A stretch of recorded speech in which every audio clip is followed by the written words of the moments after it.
இவ்வளவுதான் வாழ்க்கை. உலகில் உயிர்கள் பிறக்கின்றன, பல இன்பங்களையும் துன்பங்களையும் அனுபவிக்கின்றன.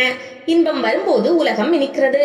படைத்தவன் அப்போது மட்டும் நிலா போல் நம் கண்களுக்கு குளிர்ச்சியாக தெரிகிறான். கஷ்டம் வந்ததும் படைத்தவனை திட்டுகிறோம். அப்போது நம் வாயில் வரும் முக்கிய சொற்றொடர், இதற்காகவா என்னை படைத்தாய்? இதற்கு என்ன அர்த்தம்? இவ்வளவு துன்பங்களையும் அனுபவித்து நான் இங்கே வாழ விரும்பவில்லை என்பதுதான். பிறந்தால் தானே கஷ்டம். பிறக்காமல் இருந்து விட்டால் பசிக்காது, பணம் தேவைப்படாது, நோய் வராது, நேரம் கெட்ட நேரத்தில் தூக்கம் வராது, உயிருக்குயிராக நேசிப்பவர்களை இழக்க வேண்டி வராது. அப்போது ஒரு ஆத்மாவின் நிலை எப்படி இருக்கும்? அது சிவத்துடன் ஒன்றி போயிருக்கும். இப்படி ஒரு நிலை எனக்கு வேண்டும் சிவனே. எனக்கு அழியா நிலையான முக்தியை கொடு. உன்னோடு நான் இருந்து விட்டால் எனக்கு ஏது அழிவு என கேட்பதாகும்.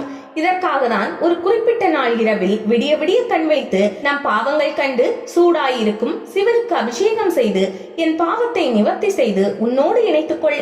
இந்த பூமியில் வாழும் வரை எனக்கு போதிய வசதி செய்து கொடு என வேண்டுகிறோம். அந்த நாள் மாசி மாதத்தை பிறை சதுர்த்தி.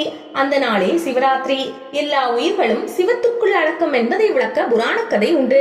பிரம்மாவுக்கும் விஷ்ணுவுக்கும் தங்களில் யார் பெரியவர் என்ற போட்டி ஏற்பட்டது.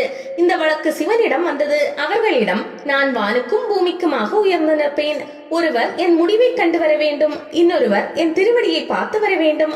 யார் வெற்றி பெறுகிறாரோ அவரே பெரியவர் என்றார் சிவன். அன்னப்பறவை வடிவெடுத்து உயரே பறந்தார் பிரம்மா. வராக பன்றி வடிவெடுத்து பூமியை அகழ்ந்து சென்றார் விஷ்ணு. இருவராலும் வெல்ல முடியவில்லை. சிவனிடம் தன்னால் திருவடியை காண முடியாததை ஒப்புக்கொண்டார் விஷ்ணு.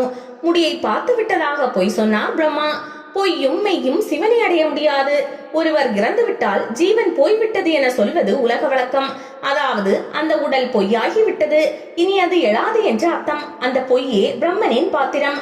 நாம் பிரம்மன்களாய் இருக்கிறோம். இந்த உலக வாழ்க்கை உண்மை என நம்பி நம்மை நாமே ஏமாற்றிக் கொண்டு இறைவன் திருவடியை அடைய மறுக்கிறோம்.